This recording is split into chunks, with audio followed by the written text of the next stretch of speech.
जय श्री राम। हर हर महादेव। अंजनेय काव्य श्रृंखला के 9वें अंक में आपका स्वागत है। दोस्तों, यद्यपि आप जानते हैं, तथापि बता दूं कि यह काव्य श्रृंखला आदि कवि वाल्मीकि द्वारा रचित रामायण के सुंदरकांड की कथा पर आधारित है। पिछले वीडियो में त्रिजटा और भगवती सीता के संवाद का काव्यमय प्रस्तुतिकरण था, जहां राक्षसियों द्वारा प्रताड़ित हुई भगवती सीता को त्रिजटा ढाढ़स बंधाती है। साथ ही वह उन्हें उनके स्वरूप का स्मरण करवाती है और पृथ्वी पर उनके अवतार का लक्ष्य भी बताती है और उन्हें प्राण त्याग करने से रोकती है। इस प्रकार त्रिजटा उन्हें तरह तरह से समझा बुझाकर अपने आवास की तरफ चली जाती है। यहाँ तक की कथा पिछले वीडियोज में प्रस्तुत की जा चुकी है। आपसे आग्रह करूंगा कि पिछली वीडियोज को भी एक बार अवश्य देखें, ताकि इस वीडियो का और आने वाली वीडियोज का आनंद पूर्ण रूप से उठा सकें। पिछली समस्त वीडियोज का लिंक वीडियो डिस्क्रिप्शन बॉक्स में अपडेट कर दिया हूं। तो अब आगे बढ़ते हैं। तो जो ये सारी लीलाएं चल रही थी, जैसे रावण का अशोक वाटिका में आना, माता के सामने प्रणय याचना करना, उसका भगवती द्वारा तिरस्कृत होना, राक्षसियों द्वारा भगवती सीता को अपशब्द कहा जाना, त्रिजटा का भगवती सीता से संवाद, इन समस्त दृश्यों को अशोक वृक्ष की शाखाओं में छिप कर बैठे पवन कुमार हनुमान जी चुपचाप देख रहे थे। तो अब हम इस अंक में आगे बढ़ते हैं। तरु पल्लव के ओट लखै, सकल दृश्य हनुमान, चकित भय लख जानकी, किए मनहि अनुमान। हरिबंक धरि निज अंक हरती, जो हरि के ताप को। हरिबंक धरि निज अंक हरती, जो हरि के ताप को। जिन्ह योग अयन शयन करी, हरि हरे जग उत्ताप को। धरि रूप विविध सबल हरे, जो तिमिर के अघ अंश को। धरि रूप विविध सबल हरे, जो तिमिर के अघ अंश को। जो अज अमर अपराजिता, करती दमन सठ वंश को। मायापति माया अकल, मायावी मृग को विधि फंसे।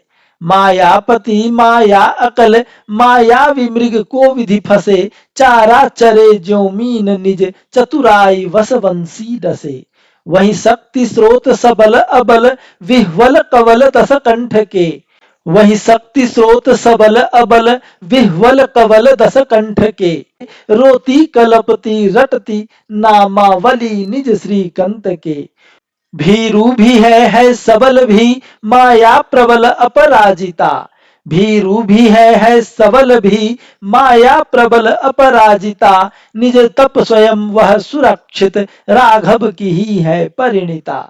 हर दृश्य सिय सदृश्य ज्योति, जगत के अहि बात के। हर दृश्य सिय सदृश्य ज्योति, जगत के अहि बात के। अदृश्य महिमा पराज्यों, अंतर अनल उर काठ के। बिह्वल सकल मन प्राण कपि, लख जगत माता जानकी। बिह्वल सकल मन प्राण कपि, लख जगत माता जानकी। सब रूपशील सुभाव सम, छाया स्वयं भगवान की। जहि अगन अयन धरे शरण, दंडक कुटीर रघुवीर के।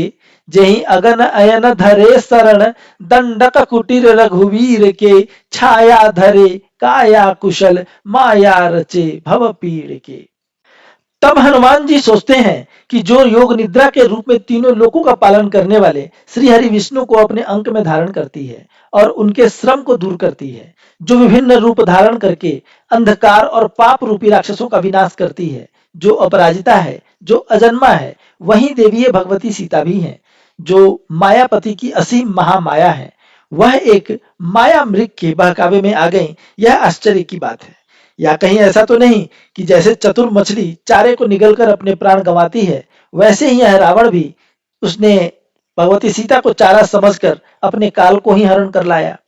और उस पर भी आश्चर्य यह कि वही समस्त शक्तियों की अधिष्ठात्री महामाया जगदम्बा रावण के चंगुल में फंसकर साधारण स्त्रियों की तरह विलाप कर रही है। मानवीय मर्यादा के कारण ही भगवती सीता ऐसा कर रही हैं, वरना इन राक्षसों को तो मात्र अपने दृष्टिपात से भस्म करने की क्षमता रखती हैं वे। इनके अंतर स्थित उस महाकालिका को ये असुर नहीं देख पाते, ठीक वैसे ही जैसे काठ के अंदर स्थित अग्नि को कोई देख नहीं पाता। इस प्रकार हनुमान जी भगवती सीता को देखकर, उनको पहचान कर अत्यंत प्रसन्न हुए और मां जानकी, जिन्हें भगवान श्री राम ने पहले ही उनके हरण से पूर्व ही अग्नि को समर्पित कर दिया था, उन्हीं भगवती जानकी का यह प्रतिरूप, यह छाया रूप सांसारिक स्त्रियों की भांति वहां मानवीय लीलाएं कर रही थी। देख महिम गुरु मातु की हर से पवन कुमार, को विधि जाऊं मातु महु करने लगे विचार। तो इस प्रकार भगवती की महानता के बारे में विचार कर हनुमान जी को बड़ी प्रसन्नता हुई। अब वे यह विचार करने लगे कि माता के सम्मुख किस प्रकार स्वयं को प्रस्तुत करूं, प्रकाशित करूं। दोस्तों, इसी तरह आंजनेय काव्य श्रृंखला की यह 9वां अंक यहीं पर समाप्त होता है। आपके समक्ष पुनः प्रस्तुत होऊंगा हनुमान जी और भगवती सीता के संवाद को लेकर। तब तक के लिए आज्ञा दीजिए। जय श्री राम, हर हर महादेव, जय बजरंगबली।